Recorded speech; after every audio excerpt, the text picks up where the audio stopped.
Hello everyone, कैसे हैं आप सभी और कैसे चल रही है आपकी दिल्ली पुलिस की तैयारी। दिल्ली पुलिस एग्जाम को क्लियर करने के लिए एग्जाम का क्या पैटर्न रहने वाला है, क्या एग्ज़ाम हमारी ऑफलाइन होगी या ऑनलाइन होगी, क्या एग्ज़ाम के लिए कौन आवेदन कर सकता है कौन नहीं कर सकता, क्या exam both English and Hindi language में होगी, यदि मैं इंग्लिश मीडियम का स्टूडेंट हूँ तो क्या मैं एग्ज़ाम को अटेम्प्ट करता हूँ। इसी से रिलेटेड आपके सारे डाउट्स को मैंने यहाँ पर कम से कम टाइम में दूर करने की कोशिश की है। सो वीडियो स्टार्ट करने से पहले यदि आप नए हैं तो चैनल को लाइक कीजिएगा, शेयर कीजिएगा, सब्सक्राइब कीजिएगा एंड बेल आइकन को दबाना नहीं भूलेगा। बिकॉज बहुत से स्टूडेंट जो है वो बेल आइकन नहीं दबाते, जिस वजह से उनके पास नोटिफिकेशन नहीं जा पाता। सो वो इस तरह की अपडेट से पीछे रह जाते हैं। सो मैं आपको बता दूं, आपको बेल आइकन को जरूर प्रेस करना है, जिससे जितने भी रिलेटेड अपडेट्स जो है वो मैं आपको टाइम टू टाइम यहाँ पर देती रहूंगी। तो चलिए स्टार्ट करते हैं। नेक्स्ट क्वेश्चन आपका ये था कि मैम मैं इंग्लिश मीडियम से हूँ तो क्या मैं यह एग्जाम दे सकता हूँ। पूरे पेपर का लगभग 50% एरिया जो है ये यहाँ पर कवर करेगा। ओबीसी कैटेगरी में 3 इयर्स का रिलैक्सेशन दिया जाता है, उसके साथ ही एससी एंड एसटी कैटेगरी को 5 ईयर का रिलैक्सेशन दिया जाता है। तो चलिए स्टार्ट करते हैं। Delhi police constable exam pattern 2023 all doubts. Delhi police constable exam के पैटर्न से रिलेटेड जितने भी आपके डाउट्स थे जो मैंने पिछली वीडियो की कमेंट सेक्शन में देखे, सभी को मैंने यहाँ पर राइट डाउन कर लिया। ऑलमोस्ट सभी स्टूडेंट्स के क्वेश्चंस जो थे वो सिमिलर टाइप के थे। सबसे पहला आपका ये क्वेश्चन था कि मैम हु कैन अप्लाई, कौन यह आवेदन कर सकता है। तो कोई भी स्टूडेंट जो 12th पास है, जिसकी एज 18 प्लस है, वो यह अप्लाई कर सकता है। कमेंट सेक्शन में एक भाई का ये कहना था कि मैम मैं 10th पास हूँ और मेरी एज 18 प्लस है, तो क्या मैं इसे अप्लाई कर सकता हूँ। तो मैं आपको बता देती हूँ, आपको कम से कम 12th पास होना चाहिए और आपकी एज 18 प्लस होनी चाहिए।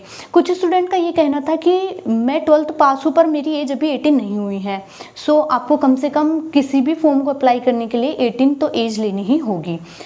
आप यदि आप 12th पास है और आप 18 प्लस एज रखते हैं तो आप यह आवेदन कर सकते हैं। एज का क्राइटेरिया 18 से 25 दे रखा है EWS कैटेगरी के लिए। यहाँ पर आपको OBC कैटेगरी में 3 इयर्स का रिलैक्सेशन दिया जाता है, उसके साथ ही SC एंड ST कैटेगरी को 5 ईयर का रिलैक्सेशन दिया जाता है।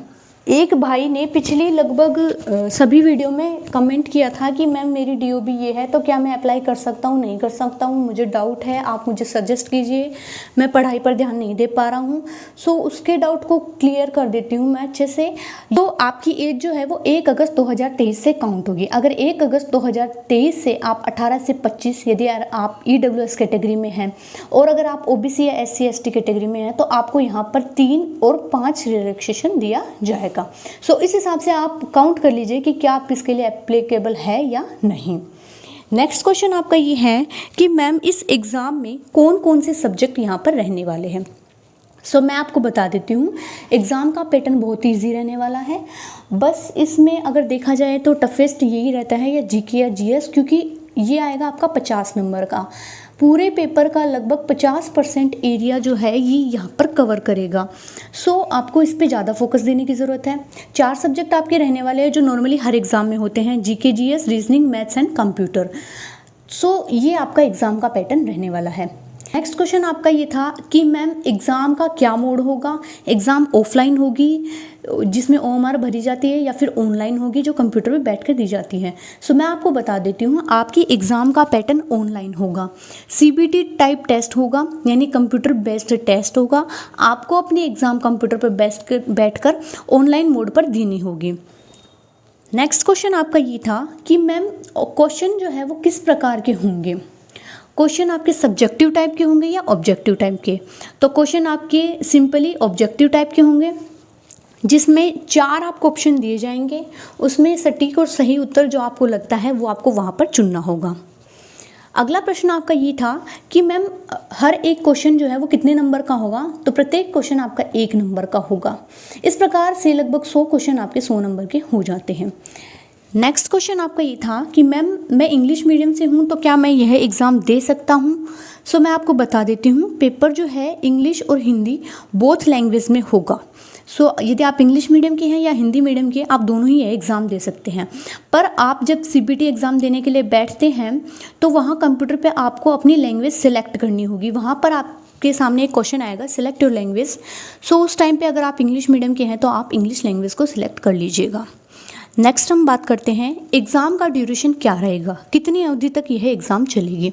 सो मैं आपको बता देती हूँ, एग्ज़ाम जो है लगभग 1.5 घंटे की होने वाली है, अप्रोक्स 90 मिनट की आपकी एग्ज़ाम होने वाली है।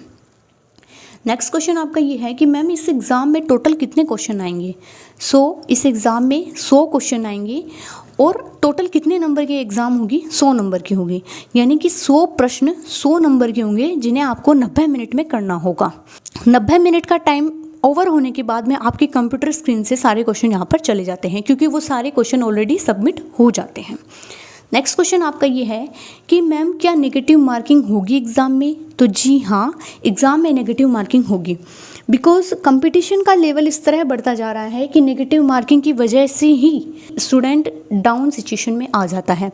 जहाँ वो मोस्ट रॉन्ग क्वेश्चन अटैम्प्ट कर लेता है, वहाँ वो नेगेटिव मार्किंग की वजह से अच्छे खासे नंबर होने पर भी मेरिट लिस्ट से बाहर हो जाता है। मैं आपको बता देती हूँ, यहाँ पे 0.25 या 1/4 मार्क्स होंगी for each every wrong question. यदि आपने एक क्वेश्चन गलत किया है तो आपकी उसकी कटिंग होगी नेगेटिव 0.25। उम्मीद करती हूँ आपके सारे डाउट्स को मैंने यहाँ पर कवर करने की कोशिश की है। इसके अलावा एग्ज़ाम पैटर्न से रिलेटेड अगर आपका कोई डाउट रह जाता है तो आप इसी वीडियो के कमेंट सेक्शन में छोड़ दीजिएगा। समय मिलने पर मैं आपके प्रश्नों का जवाब कमेंट सेक्शन में देने की कोशिश करूँगी। वीडियो आपको कैसा लगा होगा, वीडियो को लाइक कीजिएगा, शेयर कीजिएगा, नए हैं तो चैनल को सब्सक्राइब कीजिएगा। Thank you.